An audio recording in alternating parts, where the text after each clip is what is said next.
It was supposed to be the happiest day of their lives. A bride in white lace, a groom in his finest suit, and guests smiling proudly at the camera. The year was 1905. The place, a quiet village tucked away in the English countryside. The photographer adjusted his lens, the guests straightened their posture, and with a single flash, the moment was immortalized forever. At least, that's what everyone thought. For decades, the photograph was celebrated, framed, polished, passed down as a symbol of timeless love. But when researchers examined it nearly 50 years later, something felt wrong, very wrong. At first, it was just a shadow, faint, almost invisible, lingering behind the groom's shoulder. Then came the reflection, a blurred outline in the mirror behind them, a shape that didn't belong. And finally, when the image was restored under better light, the bride's eyes told a story no one was ready to see. Because she wasn't looking at the camera, she was looking past it, as if she saw something the others didn't, as if she already knew how this story would end. What began as a simple wedding photo would unravel into one of the most chilling discoveries in English history, a case buried for 50 years, until a single image brought the truth to light. But the real question wasn't how the bride died. It was when, because when you look closely enough, you start to realize this isn't a wedding photo, it's a confession. The photograph fades in, cracked edges, yellowed paper, the kind of image that smells like dust and silence. And then, the whisper begins. You're watching Truth Uncaged, the narrator's voice says, calm, deliberate, heavy with unease. The place where forgotten photographs tell the stories their owners never dared to. The wedding image lingers on screen. The groom's hand rests on the bride's shoulder, gentle, maybe too gentle. Her faint smile seems softer now, almost forced. If you look closely, you'll notice the smallest detail. Her reflection in the nearby mirror doesn't smile at all. Before we go deeper, the voice continues, take one last look. What do you see? The silence that follows feels wrong, the kind of silence that hides behind closed doors. Tell me in the comments, the voice whispers again, because by the time you've heard this story, you might wish you hadn't looked at all. The sound of a heartbeat grows louder, slow, steady, echoing like footsteps down an empty hall. Then by static, the image flickers. The couple vanishes. Let's go back, the narrator murmurs, to the day this photograph was taken, and the lie that began it all. The music swells, low, hollow, almost like a breath caught between fear and confession. And as the screen fades to black, you can almost hear a woman's voice, faintly whispering through the noise, "Don't let him see me." It was the summer of 1905 in the village of Eversfield, a quiet patch of English countryside surrounded by mist and pine, the kind of place where nothing ever happened, until that one day. The townsfolk gathered at St. Alden's Church to celebrate the union of Eleanor Ward and Thomas Bellamy, two names that, at the time, carried more promise than fear. She was radiant, a schoolteacher known for her kindness. He was the heir to a small family estate, confident and charming, with eyes that never seemed to blink long enough. By noon, the bells rang, carriages lined the cobblestone streets, and laughter echoed across the fields. Everyone in Eversfield remembered that day as perfect. The sunlight was sharp, the roses vivid, the air sweet with champagne and hope. And when the photographer, a traveling man named Mr. Klein, arrived with his wooden camera, the guests stepped aside as the couple posed before the lens. Eleanor smiled, but only for a moment. Those who were there later swore her hands trembled as she held the bouquet. Some said Thomas whispered something to her before the flash, something that made her eyes widen just for a split second. The photograph was taken. The moment was sealed, a lifetime frozen in silver nitrate.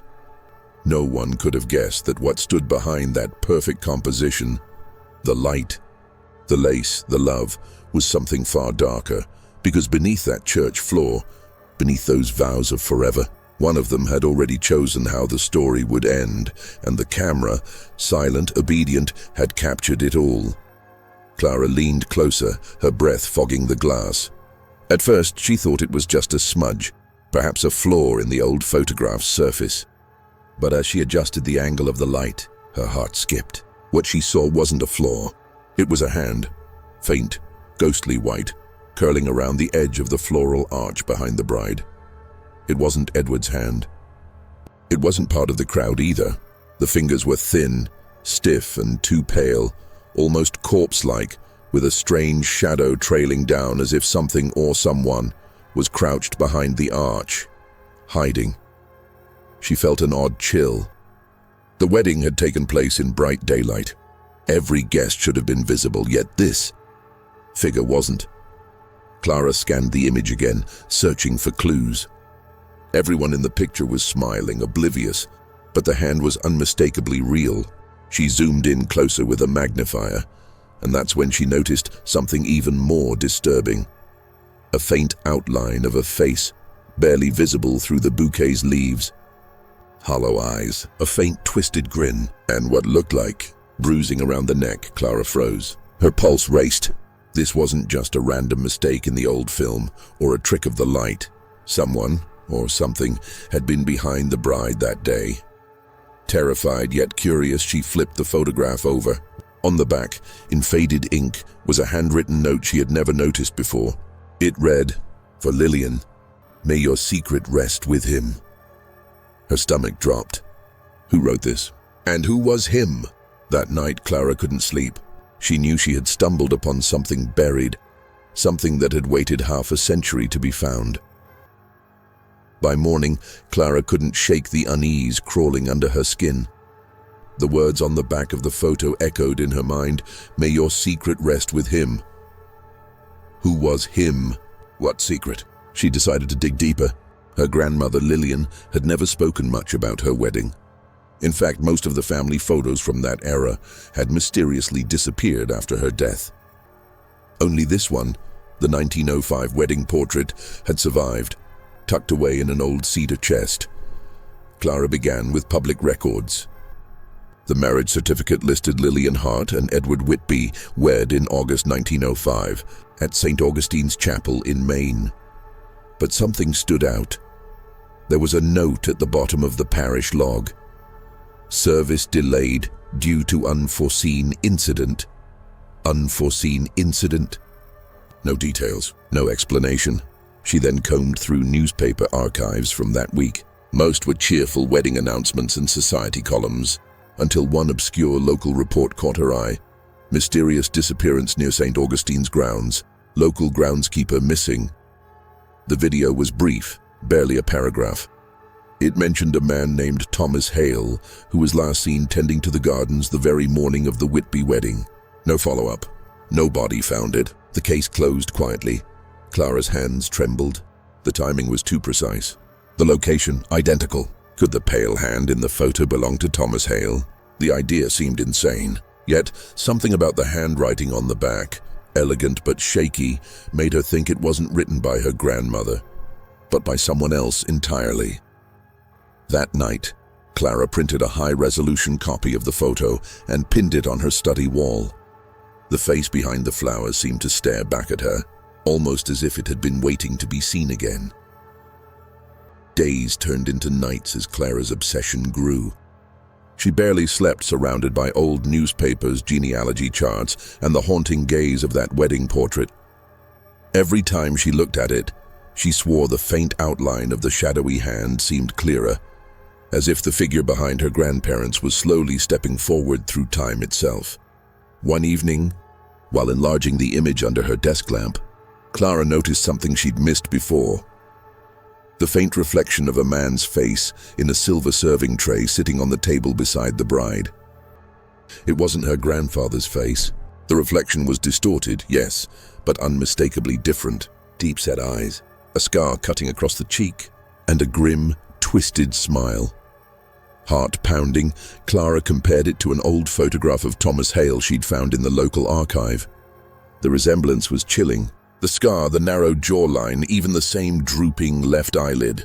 It was him, the missing groundskeeper, standing right there at her grandmother's wedding. But how? According to the church records, Hale had vanished 2 days before the ceremony. Locals had whispered that he and Lillian were seen talking in secret weeks earlier. perhaps something more than polite conversation. Some claimed Edward Whitby had discovered them. Clara felt her breath catch. What if Thomas Hale never truly left the church grounds? What if the reason for the unforeseen incident that delayed the ceremony? Was it murder? She searched further and found one last document. An unsigned police report from 1905 marked confidential. It mentioned a body found under the chapel's rose garden, hastily buried. Later removed, case suppressed, for the family's reputation. And beneath that note, in faded pencil, one final line. The bride insisted on taking a photo before the soil had settled. The revelation shattered Clara's understanding of her family's history, but it also raised darker questions. If a body had truly been found beneath the chapel, why wasn't there any record of an arrest? Why was everything buried, not just in soil but in silence? Driven by unease, Clara returned to the old Whitby estate, now a historical property under limited restoration. The church was gone, but the rose garden remained, its flowers still blooming crimson every spring. Beneath one of the stones, half buried in dirt and time, she found something metallic, a rusted locket. Inside was a tiny photograph of Lillian Whitby, the bride, smiling faintly. On the opposite side was a man's portrait, Thomas Hale. The discovery sent chills down her spine. It wasn't a servant's keepsake. It was something lovers exchanged. But as she held it up, the wind howled across the field, and the air around her seemed to tighten, as if the place itself was holding its breath. That night, Clara developed a copy of the 1905 portrait again under different light exposure. This time, the man's reflection was even more visible, and the groom's hand, once resting gently on the bride's shoulder, now seemed different. The fingers appeared blurred, misaligned, almost as if two hands overlapped, one alive, one spectral. Experts dismissed her findings as overexposure. Others said she had tampered with the image, but Clara knew what she saw, and when she visited her grandmother's grave to seek peace, the epitaph caught her attention. Together forever, bound in silence, no date of death for Edward Whitby, only Lillian's. And it was then Clara realized something horrifying. Perhaps the secret wasn't about who died that day. It was about who never truly left. In the years that followed Clara's discovery, whispers about the Whitby wedding portrait spread far beyond the small English village. What had once been a forgotten piece of family memorabilia became the subject of paranormal investigators, historians, and journalists, each with their own theory. Some believed Edward Whitby had killed his bride in a fit of jealous rage, then buried her body beneath the chapel, only for her ghost to linger in the photograph. Others claimed it was the opposite, that Lillian, driven by heartbreak, had poisoned her groom on their wedding night and posed with his lifeless body before anyone realized he was gone. Yet no one could prove anything. The original negatives disappeared from local archives in 1974. Just weeks after Clara's story went public. Even more chilling, the last known owner of the photograph, a collector named Harold Finch, was found dead in his home that same year. The picture frame lay shattered beside him, the glass cracked from the inside. Modern experts have tried digital enhancement on surviving reprints, but each attempt brings more questions. In every enhanced version, faint outlines seem to shift, the bride's eyes opening wider, the groom's lips curving slightly downward, as though the photograph itself changes when you look too long. The Whitby estate was sealed off again in 1981 after multiple reports of strange activity, flickering lights, footsteps echoing in empty halls, and, on rare occasions, the faint sound of a woman humming a wedding tune. Today, paranormal forums call it the marriage that never ended. But in the local church archives, there's one line scribbled in fading ink beside the Whitby family name. Two souls joined in life, and in death refused to part. And no one has ever dared to reopen that garden since. The Whitby wedding portrait remains one of history's most haunting enigmas, a simple photograph that refused to stay silent. More than a century later, it still asks a question no one can answer. Can love, obsession, and guilt truly fade with time? Or do they stain reality itself? When you look at the picture today, the faint sepia tones, the blurred edges of a life long gone, it's easy to forget these were real people. A bride and groom, captured in what should have been the happiest moment of their lives. Yet beneath the lace and polished smiles lies something timeless. The human desire to hide what should never be forgotten. Every expert who's handled the photo claims to feel the same thing, a heaviness. Like the image carries a memory that isn't quite done playing out. Some call it energy, others a curse, but perhaps it's something simpler. A reminder that every photograph is a doorway, not just to the past, but to everything left unresolved within it.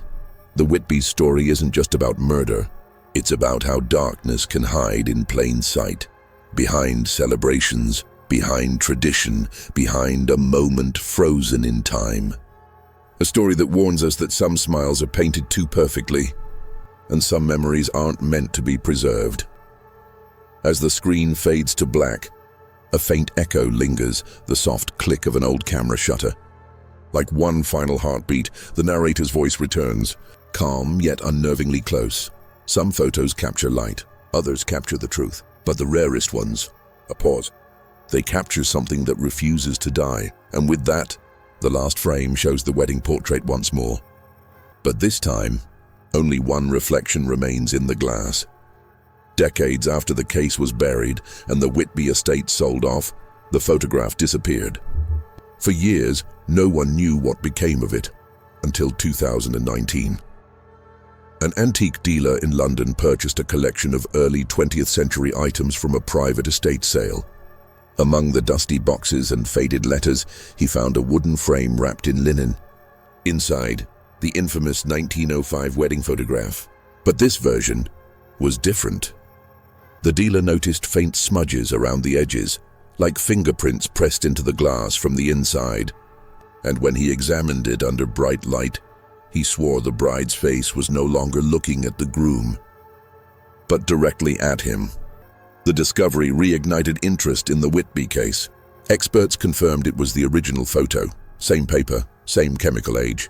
But there was a new anomaly, a dark blur near the groom's neck that hadn't existed in the archived version. Forensic analysts dismissed it as decay. Photographic historians weren't so sure. Today, the portrait sits locked away in a museum vault, temperature-controlled and closely monitored. Yet according to one night guard, the glass sometimes fogs up, as if someone is breathing behind it. The curator refuses to display it publicly again, not because of superstition, but because every visitor who's viewed it in person reports the same thing. For hours afterward, they feel watched. The narrator's voice returns for one final line, slow, deliberate, almost a whisper. Some stories fade with time, but this one is still developing.